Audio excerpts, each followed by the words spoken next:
Welcome. Thanks for joining me, the Film3 OG. I'm Jordan Bain, and this is the next wave of cinema. I'm super excited to be here with you. I want to know how you would like to. I mean, I see that you have your name Diane there, but you're also known as Afro Futcha. Afro Futcha. I love that. Um, I would love for you to introduce yourself and tell everyone a little bit about you. And I've got tons of questions, uh, Cool. but let's hear it from you first. Yeah. So, as you heard, my name is Diane, and I started in AI maybe 2022, around about the COVID period where we was all trapped in our houses. And I came across this beautiful thing called Midjourney and just became incredibly addicted, like everybody else, to the fact that I can prompt and within a few seconds something is on my screen. Yeah. I used to be on this app called Clubhouse, which is still running. It's despicable as hell at the moment with so much weird people on there. But there was that. It used to be a great place for us when we was going through our lockdown to kind of congregate and see what's happening around the world and whatnot. And it's an audio app, so people would go into rooms and we would chat. And Midjourney became a big topic of debate as well as ChatGPT at the time. And I started running rooms on teaching people how to use Midjourney. And it was very interesting showing people, okay, you have to click here and you've got to click here and there's no screen. I'm just telling people what to do. And it was loads of the age group was very vast as well. So I had people that were like in their early 20s to people who were in their early 70s and 80s learning how to use this tool. It seems to be very popular with middle-aged women, apparently. We love this tech. So 2002, I was more doing images. I wasn't doing video at all. Video wasn't anything to write home about. So I was more kind of interested in the image aspect. And then round about to the end of 2024, sorry, is when I got into video and I created some songs on Suno and I decided to make music videos to complement it. And as soon as I started doing that, loads of people started hitting me up, trying to figure out what software I was using, trying to figure out if I can do music videos for them. And I said yes to one client who actually was a good friend of mine. And he asked me to do a music video called What Do I Know, which actually had another one of my best friends on the actual track as well. And he actually died during the COVID period too. So it was like, okay, I'm going to do this for Ty. Let's see what happens. And it was my first commercial kind of music video that I'd done. And then when I finished it, I kind of decided to kind of put it out into like these different festivals and competitions. And I think that was December 2024 and February 2025 was when I won first place for Project Odyssey for that particular video. And then from there, it just kind of blew up. It's amazing how you can like drop something in an ocean and then all the sharks kind of come, not in a bad way, in a good way. Everybody kind of comes to you and it's like, oh my gosh, what are you doing? I want to get involved or whatever. So the whole of 2025 was a big wow for me because I was going through a midlife crisis where I'm kind of trying to figure out like, what is it that I want to do with my life? Because before I did anything to do with AI, I was a web designer for 15 years. And I was self-employed, working from home. So realistically, I've always been in lockdown because I've been working from home for 15 years. Understood. So I kind of went through this period was like I'm getting bored of this now. I want to do something else. I'm in my mid 40s. There's something else for me that's out there. I just don't know what it is. And I had been battling with that for almost 2, 3 years. So Mm, when 2025 came, and AI was now the big thing that everyone was talking about, and I started to get involved in. Like I started the beginning of the year, like begging my client to just, could you just cover my generation fees? Like I don't even know how much to charge for this to, at the end of the year. Now I'm full-time employed, working for an amazing company, doing this as an everyday thing where I'm creating short stories and stuff like that. So it's been a fantastic 2020. I'm not going to lie. It's been like incredibly mind blowing. It's taken me to different countries. I was invited by TED to speak about my journey there. It was TEDAI in Vienna. It was an amazing 3 day experience. I spoke on the BBC. I've won so many different awards around the world now. I wanted to, give it back as well. So I did a lot of workshops with different age groups as well, because they all kind of benefit from art per yeah. se. Um, so yeah, this year I'm more kind of trying to focus on doing more talks, doing more workshops, and just trying to get as much of my own stories out there as possible, to be honest, Yeah. and championing other people to do the same thing. Yeah.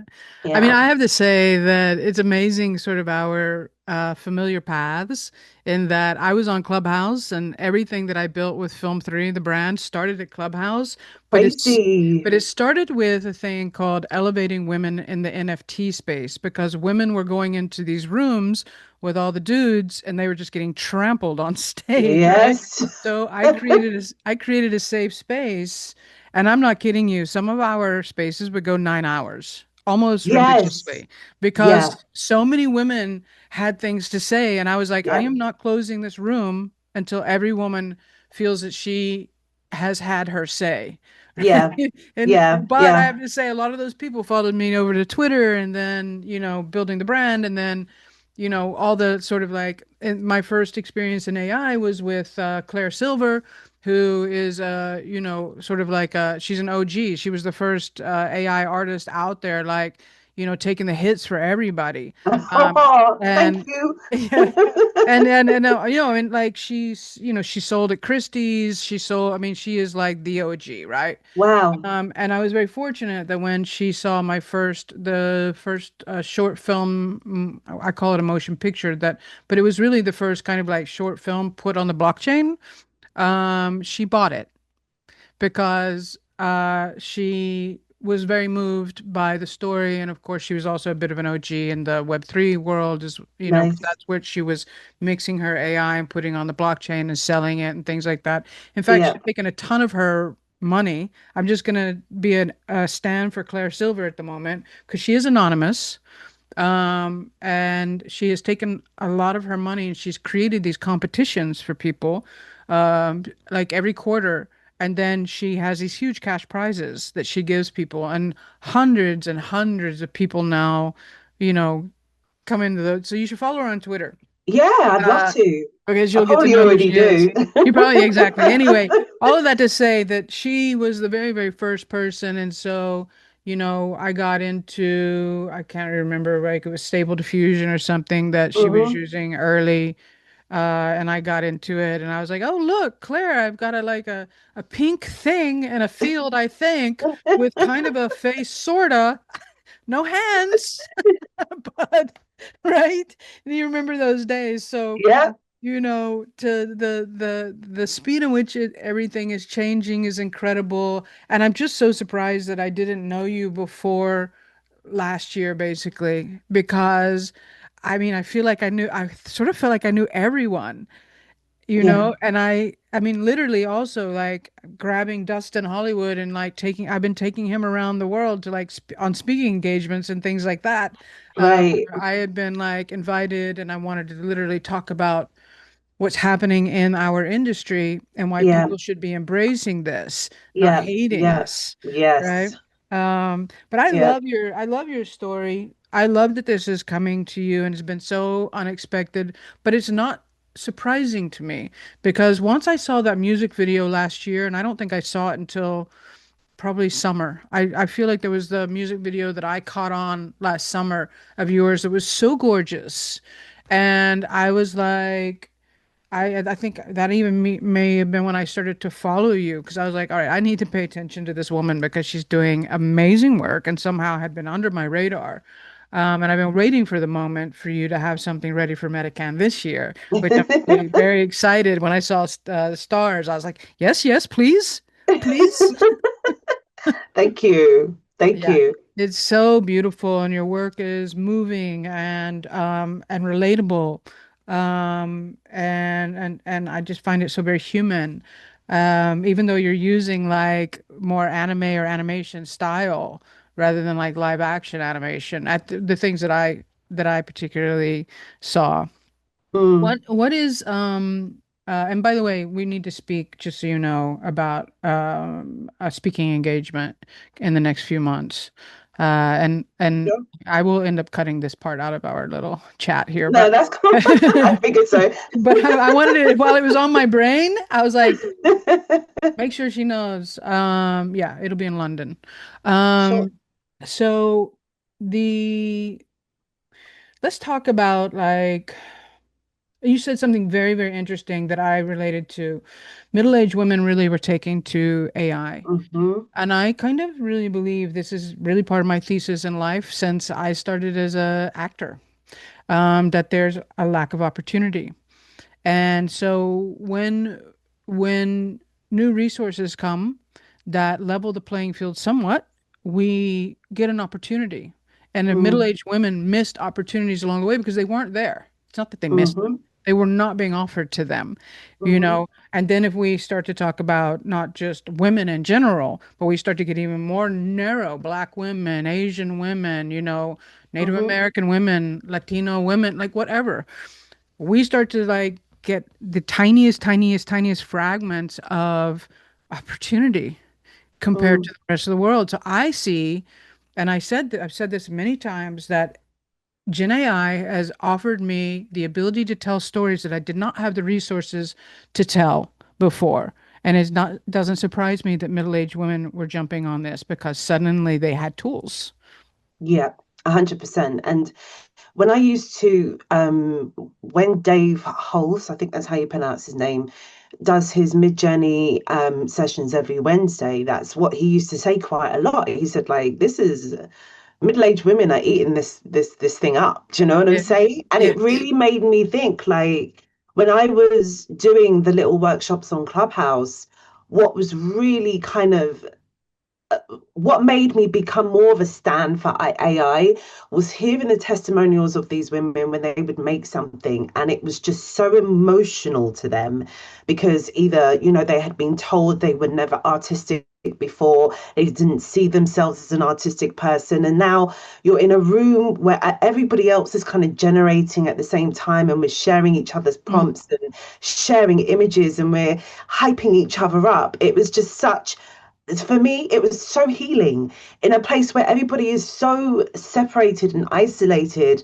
This thing has kind of brought everybody together. And for me, I was grieving because of my best friend dying as well. And mm, there was loads of stuff that was going on during that time. And it just felt so claustrophobic. And that Clubhouse and that Mid Journey mm. really kind of opened me up in ways where I didn't even really feel it was possible. Mid journey was literally I was staying in bed for like 18-20 hours, and I'm also a mother, so God knows how I was Oh, able to do wow. mothering and do all of that and the other. But I was in bed for like 18 hours. But you see, as soon as Mid Journey came on, I was out of bed. Do you know what I mean?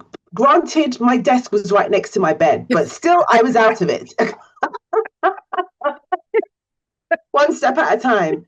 Um, so yeah, and even like my mum, I try to get my mum involved in it. I'm like, just type something in there, just like see what you can create, because the power of just seeing something manifest so quickly in front of your eyes it's just, it's, I don't know, it's very dopamine hitting for me. Yeah. And then it's the same with when you're making films where, the dopamine of it just being an initial idea, and then all of a sudden, a couple of days or weeks later, you've got a full film there that you can now show to people. Look, this was what was on my brain. Yes. Yes. Like that little, and then not, and then on top of that, the other dopamine hit where you actually get to watch it on a big screen. Yeah. That, oh my gosh, if I can give that to everybody, I Yes. would do. Just to see, Yes. and other people are watching it with you. It's such a beautiful moment. Such a beautiful moment. Yes. I Such a beautiful wanna, moment. I mean, I could not agree more. It's probably, I mean, I love the fact that I'm able to like curate and hopefully give people some exposure. I think the one thing that I'm trying to sort out for the next year and possibly in London is like being able to do that audience sharing experience in an IRL theater. Which is not quite the same, even though like it was really funny. I listened to a Billy Crystal snippet last night on TikTok. He was talking about Rob Reiner, and he was like, that, a lot of When Harry Met Sally is just me and Rob. And everyone's like, okay. And like, really? He's like, that phone call with all of us. But that's me and Rob watching movies together. Like, No. when he was going through his divorce and and I was single and he was like, I'd be in bed and Rob be in bed. We'd be watching movies on the phone. That was a movie sharing experience that I guess Right, right, right. an unusual one. But still, like, I think human beings want to have shared experiences also. And not only Yeah. they want to, even if they're just consuming, my whole other thesis, we can talk about it another time, is what I'm building called Engine, which is I really believe people don't want to just consume, they want to participate and feel that they Mm. belong and feel seen. Mm-hmm. Feeling seen is, again, like now you have tools and you can tell stories that you can watch other people feel your story on screen and they feel seen and you recognize that in that Yeah, shared experience. yeah, yeah. 100. And there's so much I can go on about this, but I feel like one of the reasons why you probably did not see me back in 2022 is because I was in hiding a lot. Mm. And the end of 2024, a friend of mine kind of pulled me up because I felt like I was going back into another depressive state. And she was like, listen here, I'm going to call you and I'm going to cuss you out for 30 minutes, but you can't say nothing to me. And she sat and she was like, Diane, you need to put your work out there. You need to be seen. You need to be seen. And she just kept on drilling it into my head that I had been a recluse and I'm now, not doing anything. I'm so talented, blah, blah, blah, blah, but you need to be doing this. You need to put yourself out there. And she actually, I feel like, was the biggest catalyst for me to put that out there because it's like I've got so many stories in me. I've got so much things that I want to say. And it's like, okay, I could be very obvious about this, or I could be in a way that I want to write it in a way that someone can watch it and feel something from it.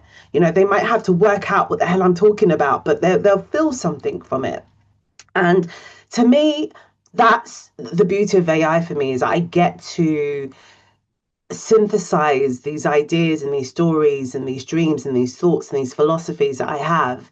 And I get to create something out of it and then show it to other people. And it's a healing for me too, because I'm expressing a part of me that, I probably would just say to a friend of mine, now we're all watching how much I'm pissed off because this guy annoyed me. Do you know what I mean? Or we're all watching whatever the case may be. So I feel that, and that's where the healing property I think definitely came in for me because Mm. it's a dear diary moment in a public sphere, do you Mm-hmm. know?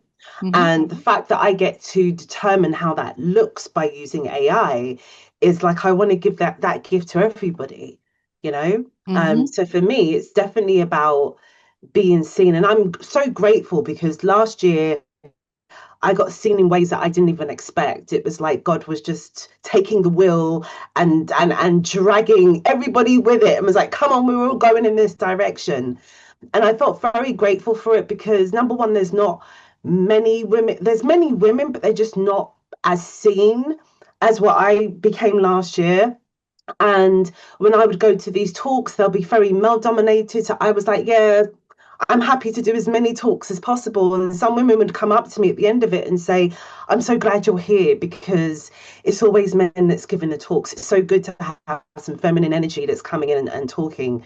So for me, representation matters in all different spheres. It represents representation of the person who's neurodivergent, representation for the person who's a black woman, representation for a person who's a woman, and also representation for a person who's doing creativity using AI, because we're having to fight all different battles out here I with all know, these right? people who are like, it's slop, it's this, it's that, it's, so there's all different battles that we have to fight, but it's such a glorious fight. I'm not gonna lie, I enjoy it. Well, I see, I'm so pleased to hear this because it saved your life in many ways, right? It gave Yeah. you purpose and it plugged you into a purpose I think you already had, which is representation. Wanting to see Mm. yourself or your own stories or your own lived experiences on the screen is so very important. I write about this a lot. Like I wrote a Decrypt card article about this years ago. Like it's very important that we see ourselves through our own lived experiences. I cannot write a black woman's story. I can't. Because I don't have your lived experience. I can get close as a woman or a queer woman, right? But Mm. I can't write that very particularly. And it's, and I've gotten, and then when it comes to the AI haters, and I think I've said this enough so that no one's going to like, none of my friends that listen to this are going to get mad, but it's the truth. A lot of the AI haters, if I respond to them on socials, it's like, oh, really?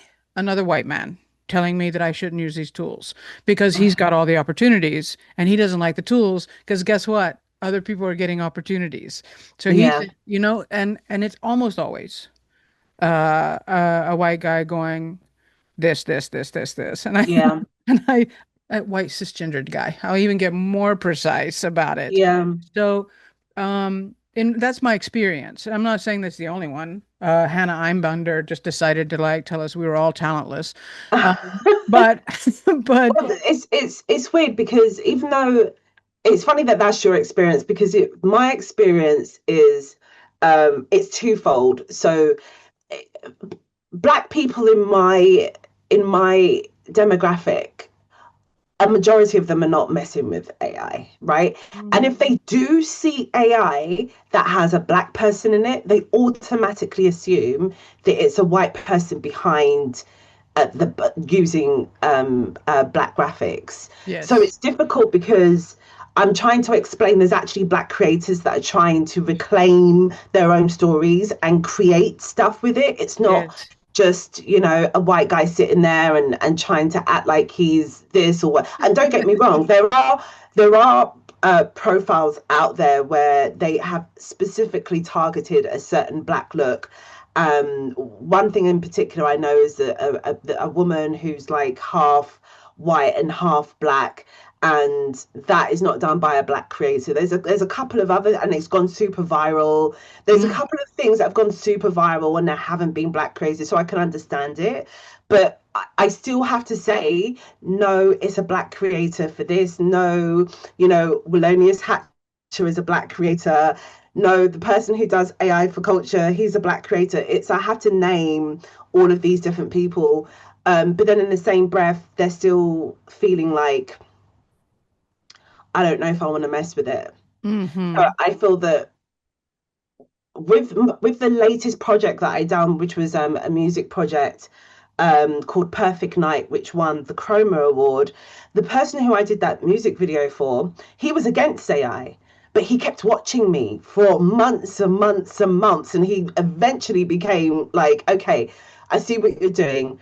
Let's work together. But I feel like if it takes people like myself and other people to create this work and just put it out, you don't know who you're influencing or who you're inspiring or you just don't know what you're doing. So I would I would highly say to anybody that's doing AI, like, don't be like me, don't be the hermit who kind of hid away and was like, I don't want anyone to see anything, because you really don't know who's watching at all. I And was getting last year, ready.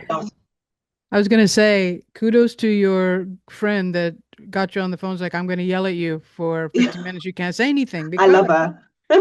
yeah, because she was right. Your voice, your face, your lived experience is so vital.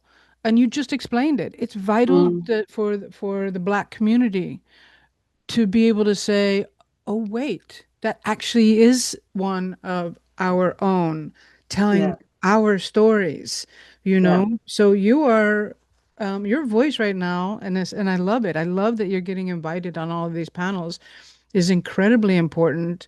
And the change that you can make in the way you inspire people, like you said, you never know who you're inspiring, who might quietly just be watching you and Hmm. then maybe have the courage then to go out and like try to tell their own story. 100%. And that's all I really hope for, to be honest. If I can put a video out, if I, even if it doesn't get all the likes and the follow, I don't care about any of that, to be honest. If Mm. my mum gets to see it and my son gets to see it, I'm okay with that, to be fair. Um, but if people see it and they just, that feeling of I'm inspired to now do something because I saw Diane do it, or I saw Mhm. this person do it, or this person do it, I just don't think there's anything that I just can't see myself like stopping doing this because of any other. I just can't see myself stopping from putting my work out because I've I, seen the impact that it's left on people. I mean, I hope not. What I would like to hope is that, or see us be able to start to make some impact is like you, and I do this by the way all the time. I'm very precise. I will always prioritize women to amplify. Yeah. Um, because, and I'm not, no shade against my friends that are men, but they amplify each other like crazy. And they're really noisy and they've got the top voices right now. You know, I don't Hmm. know where it was, maybe on LinkedIn or something. I saw someone be like, these are your top creators. I was like, gosh, I've known them all for 3 years. Have you noticed like it's expanded? There, Yes. there's so much more talent out there, and Yeah. and I get to see that, seeing all the Medican things come in, things that I might not see on Twitter or LinkedIn that, came from Hmm. Korea, and I'm like, oh my God, like what did I just see? Um, so I think that your voice out there and being amplified, and while you don't give a flying fuck about the likes, I want to see you get likes and reposts because that means that more people are going to get to see your work. That's how I came Yeah. across you, late in the game. But here we are. Um, and I just think your voices and your work is just so so incredible. It's not a surprise that you're winning all the awards, but I'd like to see you positioned.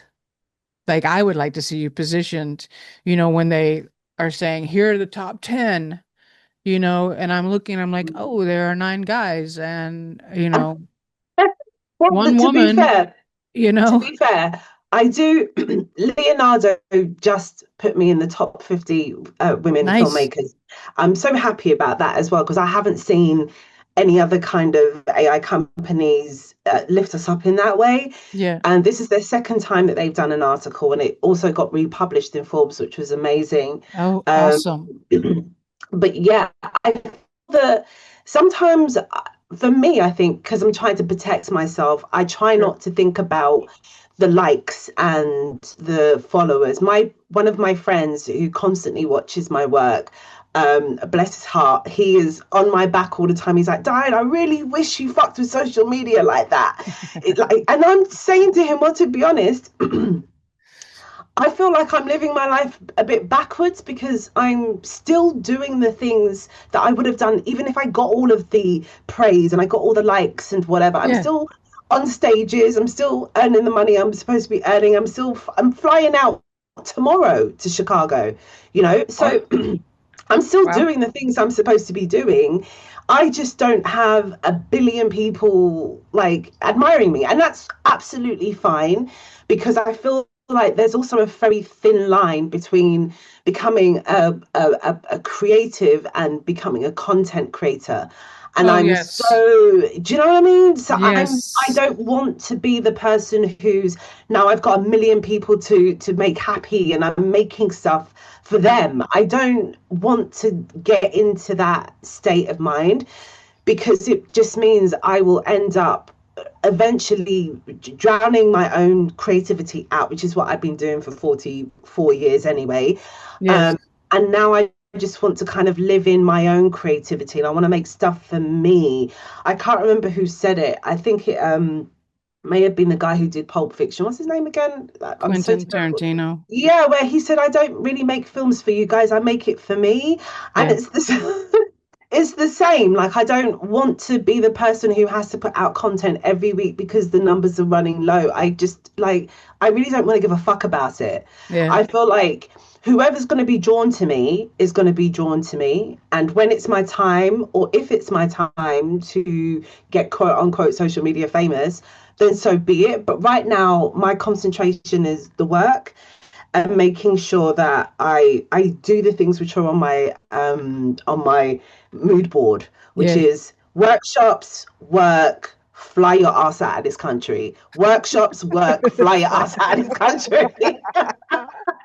I That's agree. it. Listen, it's definitely not about like social media likes. What my point is that I want your voice known more because of the of Yeah, being able to that for that reason, yeah. inspire other people. Just a more eclectic group of us being seen Yeah, as storytellers, right? So I'm also with you, and God bless those some of those influencers because they have given me prompts and because they are running, that's their algorithm. They are dropping every day. Like, look at like this thing. Some of them yep, have absolutely helped me figure out things, and I'm grateful. But I am like you. You do not see me drop a lot of stuff. And in fact, something I've been working on for over 15 months, because every time I get, if it's not working, it's not going out to the public. And then I have yeah, to regen yeah. the whole thing. Oh, And now I'm regenning another short film that I thought I would have ready, but I've just been so busy, and it's fine, it's okay, but I'm like, I have a few pieces out there. I think the first piece that I did was based on a story that had been languishing in my hard drive, and it was about my family back in 1838 when they were forced to hide in the mountains of East Tennessee and North Carolina because they were being put on the Trail of Tears, the Cherokee people. And I've had this oh, story in my hard drive, and no one was funding it. And so one day I was like, I think I can tell that story. This is a story that's meaningful to me. I can tell this story using AI. And in fact, yeah, I'm still super proud of like, I didn't have to build a village, burn the village down during a helicopter shot. You know, yeah, in yeah, the yeah, yeah, I got to make that helicopter shot coming through the mountains in 1838 and watching a Cherokee village burn down, all because of AI sitting right here at this desk, yeah. right? And it was able to tell that story in 4 minutes. That and that's the thing. I wanted to tell stories. I didn't want to like keep dropping things for influencer status. And again, God bless them because a lot of them have given me great A prompts and hundred things, percent. Mm-hmm. but I'm with you. Like you will see me drop something maybe every few months. Whether it's something I'm trying to tool around with on fashion or a brand or whatever, or a music video. I did a spec music video for Rosalia, I don't know, Nice. it feels like 6 months ago. So I'm like you in that like I want to tell the stories. That's where I want my focus to be. Mm, And I also like to utilize Medican and Film3 OG podcast to like have conversations and, elevate people, talented people and visionary people. So I know that I've kind of been leading this conversation sort of in a really existential and like, sort of meaningful way as far as like why AI is an important resource and tool for us. But I want to like shift the conversation towards the technical side, like things that you love using. You started with Midjourney. You just Hmm. mentioned Leonardo, which I actually don't have not used their platform. I don't know why. I just ended up going in different directions. Uh, Right. but what are your favorite tools to use right now? Oh gosh. I know it's It's a difficult one because it changes sure. often. Mm, But one, I think, well, not one, because there's always multiple tools that are always in my belt, regardless. yeah, I'm always using 11 Labs, regardless of what project I'm doing.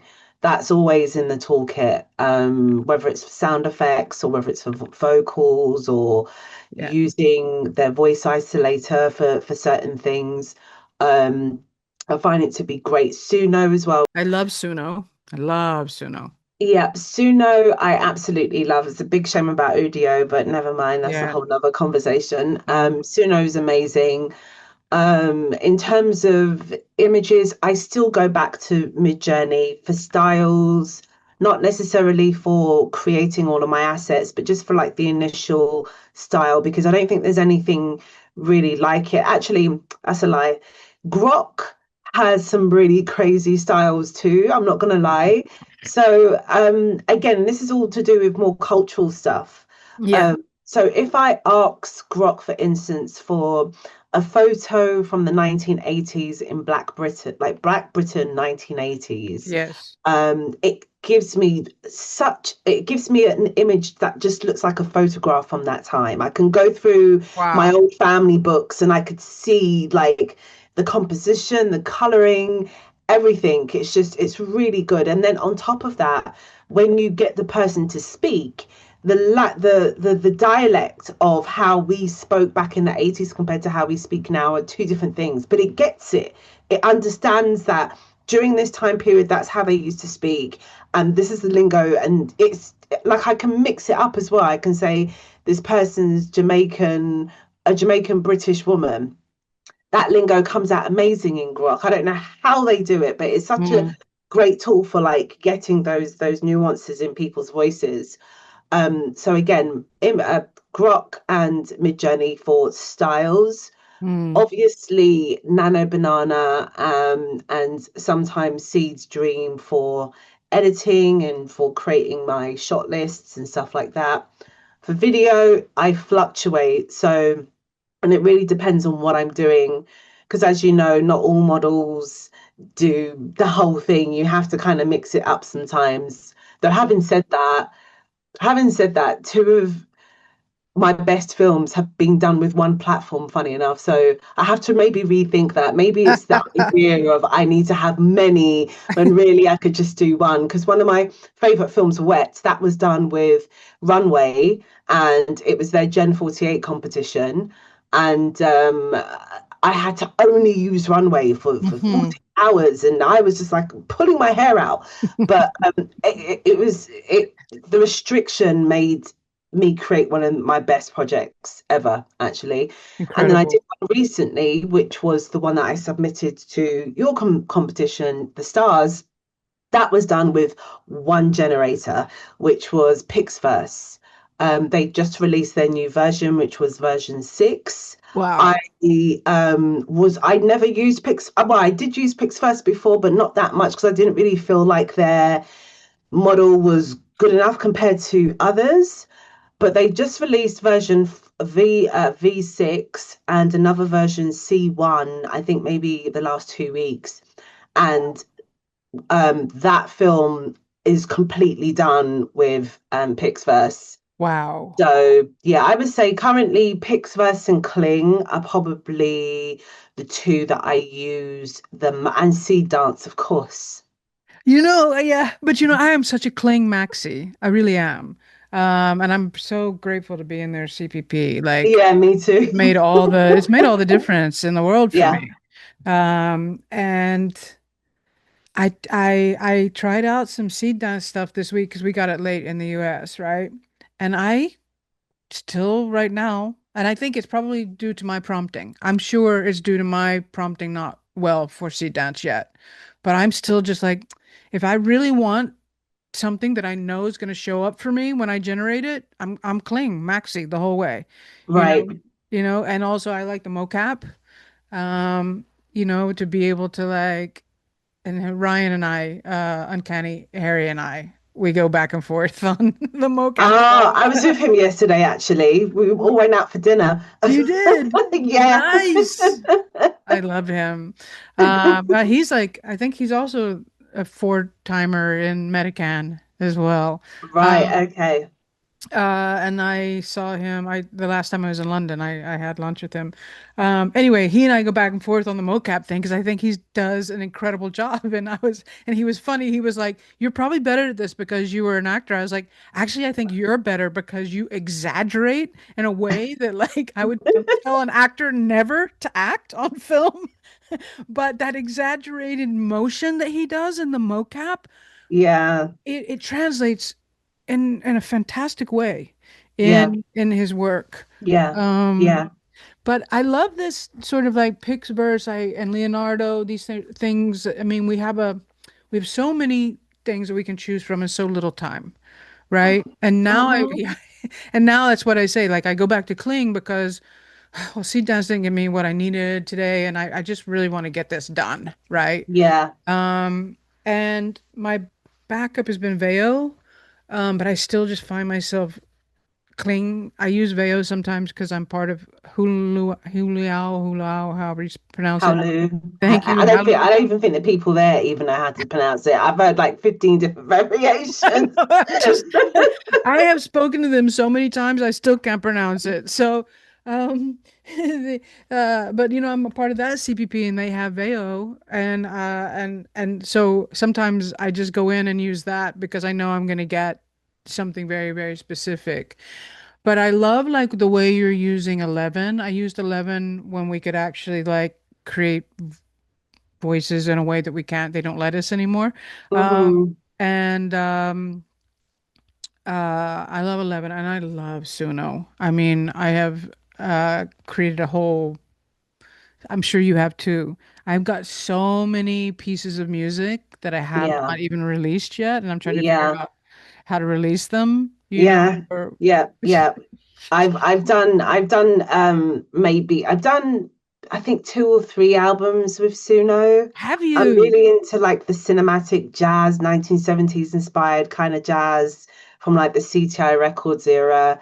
Yeah. Um, and I really enjoy making that music in there because I used to do music production before. So before I got into even web design and before I got into AI, my dad was a music producer, and every time I went to visit Oh, him, I was wow. surrounded by Wow. producer equipment all Yeah. the time.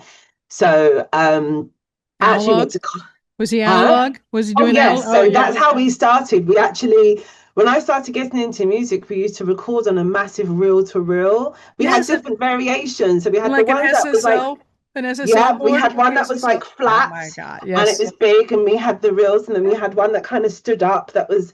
So I when love I got this. into making music, we didn't. My dad kind of trained me in a way that you don't. He never spliced me in. It was like, no, you sit down and you Oof. record it for 4 minutes, and I'll be there. Like recording for 4 minutes and then going back, recording for 4 minutes, and then Oof. Cubase came out, I think, on the Atari, and then that just kind of changed everything. We kind of moved over, but we still stayed with like my dad still has his reel to reels. Um, so I'm saying all of that to say, like, I have a deep love for music, and the music production side of me will never ever go. But when Suno came around, I hadn't done music for a long time, and it's funny because I was actually called the beat making housewife before, and then I became a mother and I stopped it. It was like, oh my gosh, I brought this into existence, and now I'm just like, I'm the web designing single mother. That's my new name, but it doesn't really give a good twist. Um, so but going into Suno and seeing that they've introduced a door, and now I have like real control over like where I want this cymbal to come in or where I want this hi-hat to come in. It's like it's another kind of, even though people are like, oh, you can't really get the same satisfaction that you do for making a real song. I'm like, girl, you don't know what you're talking about, because I still get the satisfaction the next day where you get to listen to what you've done the night before. I still get that satisfaction. I still go back to my songs I made on Suno. I still go back to the songs that I made on Reason years and years ago. And it's the same feeling. It's the feeling of I created something. It doesn't matter Yes. how it was done. It was like I created something, and this came from this little thought I had in my brain, and Yes. it's now manifested into reality. Like, it doesn't matter how it got there. It's just it got there. I'm literally like, you're preaching to the choir. Like, I mean, I feel you the other night when I was working, instead of going over to Spotify to listen to like a playlist, I listened to my playlist on Suno and I Nice. loved it. I just loved it. I was like, I can't, I love this music. And I was like, well, of course you do because You it's, made it. you made it, but also like it's dialing into like so many things you always wanted to hear together. Yes. The taking I love mixing these different traditions together. Yeah. By the way, again, we have another very similar trajectory in our lives. I was a web designer for 15 years to support myself around my acting and writing and directing. And it still comes in handy when I have to do front end things. Yeah. And then I started out as a music engineer Oh, crazy. in analog. And so you're talking splicing. Yeah, I went to college for it. Oh Um, my gosh, and I amazing. spent a lot of time in the music industry before I realized I actually wanted to be the artist and the actor. And then, Right. but so when I listened to your story and you're like, I had to do the 4 minutes and then the splice, and I'm like I'm looking at the 2 inch splice, like, yes, you Yeah. did. Yeah. I Yeah. love that. I love that you have that background because again, it's bandwidth, right? How much Mm-hmm. time do we have right now to go? Like you're saying, you're really working on music where you're using the studio part of like Suno and like, choosing where you want that hi-hat to come in. And I just haven't found the time in my life yet to like get that like comfortable, like sitting down for a session, right? Yeah. But I love that. And I also like that this is the first time we've really, on my podcast, we've talked about this, like really like how exciting it is. And I love that you said, girl, you don't even know what you're talking about. Like this feels good. It does. Like it's a dopamine hit. It does. It does absolutely feel good. And the only thing I think the only thing I think I miss on it is not that I miss on it, actually. No, I shouldn't even say that, because sometimes I play my songs and I don't remember the names of it, but I actually think it's because I'm just getting old at this point. Do you know what I mean? I could just about remember my son's name sometimes. So I think that's an age thing more than anything. But I absolutely enjoy, and I'm so glad that you've got that background as well, because and what I'm starting to notice is that some of the women that I have conversations with, we come from very vast backgrounds, but music is always in there somehow. Hmm. It's music Hmm. is in there somehow. So I'm really pleased about that. But also, what I really love about that is that in all of the industries that you've been in, you've seen the lack of representation of women, right? Yeah. Oh, yeah. So Yeah. even within the music, Hmm. there was a incredibly like, where's the female engineers? Where are the female beat makers? Where are Yeah. the mixers? Like where are they? Um, and again, like what you're, I guess, doing now, or when you was doing it on Clubhouse, a couple of years ago, I think it was maybe about 2007, so it wasn't a couple of years ago, whenever. 2007, I set up a thing called Female Beat Makers, which was all about championing women within the music industry who weren't necessarily singers, but were doing the back end part of the music industry, because that was my thing. It was like, well, where are the other women that are creating, not on the stage, but are like behind, doing the work behind? Like, where Yeah. are we? So I did set up something like that too, because again, it wasn't about, I didn't feel like we were being pushed out by the men. It was almost like the women weren't seeing other women doing it, and thus didn't feel like they needed to come out, Yeah. you know. Yeah. So it's like, no, we need to see you, because the more people see, they'll be like, oh, if she can do that, maybe I can do that, you It's know. it. This is it. Unless, I mean, I'm just think of, I'm getting flooded, sorry, at the moment. From women in the WNB, or no, like the basketball, right? Where they're Yeah. like, they fortunately they've had 20, 25 years of seeing women, starting with Pat Head Summit, like, and things like that, like bringing up incredible ball players, and they saw the players come up, and so the players that are now in this game are incredible. But the one that really sort of gets me, like, we need to see the Linda Perrys in the world. They're back there Mm. producing, yes, she fronted, Four Non Blondes or whatever, but we need to see, like, she wasn't just a songwriter. She was producing, and she can engineer these things. Exactly. We need to see those astronauts. We needed to see those astronauts. We needed to see a black man who was the leader of that. That is Yeah. representation. So Yeah. we needed to see that woman, be a part of that crew. Yeah. Um, for me, like, the joy that that particular week brought was incredible, because the timeline that we're living in is can be nuts. Yeah. Um, Yes. to, to say, to be very, very, very diplomatically blunt. Um, but to see these things, like, it just, I feel like we're charged with making sure, and you have a child. I feel like that I chose not to have children, but I feel like that the people out there who have looked up to me over the years, for whatever reason, that I have a responsibility towards them to make Mm. sure that um that we are making a place for them, Mm. and making sure that if we've got the willpower to do it, that we can carve out these spaces, and Mm. then reach our hand back Hmm. and pull them up with us, Yeah. if we're fortunate enough to, like, be in that position. Yeah. Yeah. But I love your story. Like, I could sit here and, like, I can see now that when I come to London, we're gonna be able to have, like, a pint or two together, and Yeah, for we'll sure. We can really, invite Harry as well. we'll buy him, and I'll talk more about it after we wrap here. But your tools, like, it's funny because one of my first podcasts with the Gen AI was Sam Finn. I think you probably know Sam, AI Sam.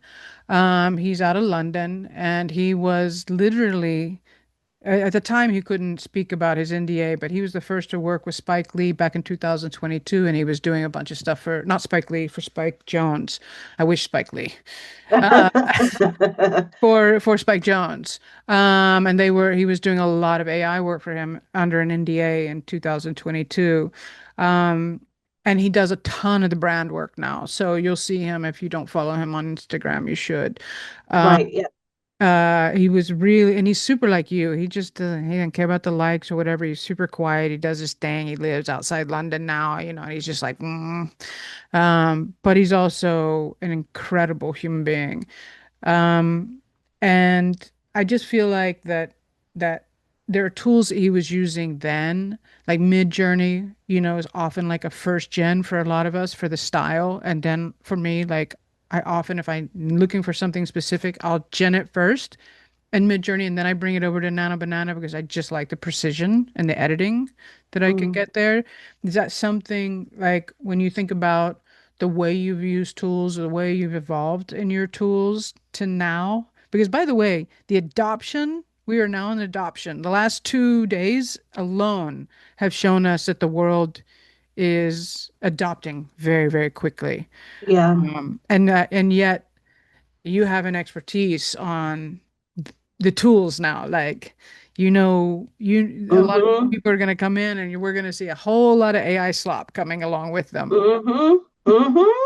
But a lot Yep. of it is proficiency with the tools and knowing which ones to go to, which I think, Yeah. yeah. Um, but what I've noticed is that during the years, the amount of tools that we have to use become less and less and less and less.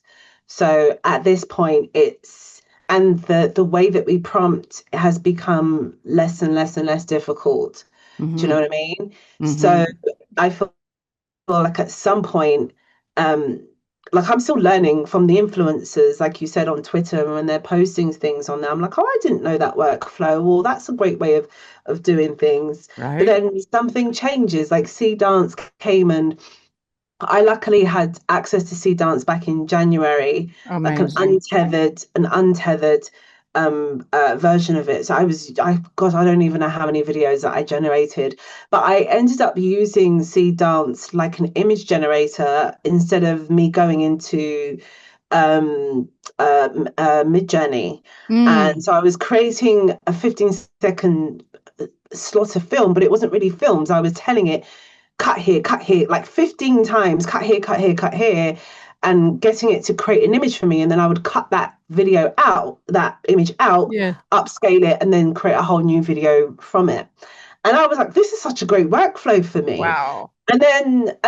So I've been using that a lot recently, but that's just something that's, in the next couple of weeks, something else is going to come out, and then I'm going to rechange the whole workflow again. And it's like, it's a lucrative way to teach other people, because not everybody's going to be on the ball when it Yeah. comes to when these updates are coming out, and there's often this form of feeling tired about, oh my gosh, you're overwhelmed, that there's so many things that you need to keep on board with. So you do become quite lucrative in that market if you're already on board with things.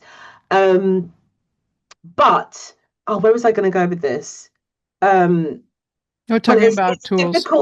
it's difficult to, for instance, and I don't know how Curious Refuge does this, but it's very difficult to create a course and have that course be evergreen. It's Yes. like that shit is evergreen for 2 weeks and then it's done. Yes. You're going to have to create something else. Unlike music production, where you can show people, okay, this is what a side chaining in, this is what this is what that is. With web design, it's the same thing. HTML and CSS hasn't changed for donkey's years. Okay, we've got HTML5 and whatever, but we're adding to an already existing piece of knowledge which is there. With AI, it's like, damn, the stuff that I was using back in 2024, I can't even remember the names of some of that stuff I was using back Wow. then. So it's Leonardo, I do remember, because actually they were one of the first people who saw my little um back in the day when I actually thought that I could make a course. And I did. I've made various courses over the years, but I've stopped doing courses now, as I'm trying to do like more workshop Mm. things, because then it's just, it's current. But I did do a little Midjourney thing on my YouTube ages ago on a different YouTube channel, and Leonardo saw it, and they were actually my first ever CPP, even though it Oh, wasn't called CPP back in that time. yeah. We were just like, we're going to give you free credits and just create stuff and put it out. They were my first, and I think that was back in 2023. And the reason why I really liked them is because at that time, there was only a few models. There was um Midjourney, Leonardo, like very few. Midjourney, Leonardo, there was Stable Diffusion, but then you had to have a really good computer to use Stable Diffusion, I think. Yes, you had to. Um, yeah, my computer just about opened up Chrome, let alone anything to do with Stable There was Diffusion. Pika. Remember Pika? I'm like, what? Yes, I was a There's, CPP with them as well. yeah, but who uses it? I Um, mean, I hate to like, but I'm like, what are we doing? I was literally having that I feel conversation bad. yesterday as well. I was like, they were like the heads of everything. And They were then I don't know amazing. what's happened. Do you know that they were unfunded to begin with and they were women? So Pika came out of the gate unfunded and they were ahead. They were right there neck and neck with Midjourney and Yeah, Leonardo and Pika. And then like they got they went funded. social. It's Yes, like they and decided, you know what, we're not doing it. I don't, to be they honest, I went don't social. really know what their goal is, but it just feels like they've just decided to go social AI rather than Yes, anywhere cinematic, else. cinematic. Yeah, Yeah, they got funded, but then everything changed. So that was like you and I are probably early in their CPP, and yeah. uh, I still got and credits. yeah, I mean too. Still I mean, got I'm credits. not trying to no, but yeah, I think that they are trying to do a social thing. It is competitive. And for the people that are listening, the people that are starting to adopt, I think that they're, and you've been teaching, so I think it's like, what can we leave people with as far as like, how do you not get overwhelmed? How do you step into this? I mean, for me, it's just like take all the pressure off and play. Yes. And that's ultimately what people just need to do is just play. Play and show us what you've been playing with, really. And not to get so hooked up in where you're at now with your work because the quality changes and stuff that I've made a year ago. It's like even stuff that I made a couple of months ago, I'm like, damn, I wish I could redo that again with all the tools that I've got now, do you know, and that's only a couple of months ago. So that's why I think just playing and putting things out is important because you're documenting not only your progress, but you're getting your reps in as well. Some people are Hmm. trying to do the blockbuster on their first go. It's like, now, just do a quick 10-15 second storyline or something and then move over to the 4 minutes or the 7 minutes or the 10 minutes. But some people are Hmm. like, I've got this big idea, but I want to do this. And I'm like, you don't even know how to do lip sync yet. Oh, So God. just try and like just play around because you'll get Yeah. really frustrated. And then because you didn't do what you thought you was going to do, now you don't want to do it anymore. Just use it as a playful experience. All the stuff and work that I put out last year, I feel that they're the work that I played with. You Yeah. know, there's still more serious stuff in me that needs to come out. So play in terms of like keeping ahead of what tools are out there.